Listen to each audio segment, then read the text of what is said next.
easy to debunk all these arguments, but we'll never get anywhere unless we examine why anti-communism is so prolific. Communism, first and foremost, is a threat to property owners, so ruling interests have made sure to pound anti-communist doctrine into our heads for literally centuries. I gave a little snippet of this idea earlier, but a full explanation is given by Michael Parenti in Black Shirts and Reds. In the United States, for over 100 years, the ruling interests tirelessly propagated anti-communism among the populace, until it became more like a religious orthodoxy than a political analysis. During the Cold War, the anti-communist ideological framework could transform any data about existing communist societies into hostile evidence. If the Soviets refused to negotiate a point, they were intransigent and belligerent. If they appeared to be willing to make concessions, this was but a skillful ploy to put us off our guard. By opposing arms limitations, they would have demonstrated their aggressive intent, but when in fact they supported most armament treaties, it was because they were mendacious and manipulative. If the churches in the USSR were empty, this demonstrated that religion was suppressed, but if the churches were full, this meant that people were rejecting the regime's atheistic ideology. If the workers went on strike, as happened on infrequent occasions, this was evidence of their alienation from the collectivist system. But if they didn't go on strike, this was because they were intimidated and lacked freedom. In this sense, anti-communism is not really a position to take, but rather an unfalsifiable religious doctrine.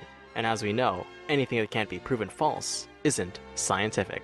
Most people absorb this sort of anti-communist doctrine by osmosis simply from interacting and living in a capitalist society. They never bother even learning what communism is, just that it's against human nature and Venezuela. And have you ever read this little book called Animal Farm? Trying to challenge these notions is exhausting simply because to them, ideas are not at stake, but rather their whole view of reality. In Mark Fisher's book, Capitalist Realism, he discusses a widespread condition that contributes to this prevailing anti-communism. Capitalist realism, as Fisher describes, is the sense that not only is capitalism the only viable political and economic system, but that it is impossible to even imagine an alternative to it. As the phrase goes, it's easier to imagine the end of the world than it is to imagine the end of capitalism. Maybe it's not that people are hostile to communism, just that the very idea of life beyond capitalism is impossible for us to even picture. With the collapse of the Soviet Union and the Eastern Bloc, excluding a few examples, actual existing socialism is pretty much extinguished from the world. Capitalism won, and now we take it for granted that it's pretty much all we know. Capitalist realism is so prevalent that even debunking anti-communism contributes to it. Sure, capitalism may spread poverty, famine, and war, but isn't that just reality? Isn't it utopian to even suggest that these things can be eliminated? In this way, capitalism presents itself as an unchangeable reality, therefore any action to move beyond it is simply unrealistic. But as with all realities, it's not the full story. It's entirely possible to eliminate poverty, famine, and war. In fact, we're well able to do it right now. Capitalism's need for ever-growing markets and infinite resources has depleted our planet and brings us ever closer to environmental catastrophe, breaking apart the notion that capitalism is the best system we have. Capitalism is literally going to destroy the entire planet, and we have very little time to do anything about it.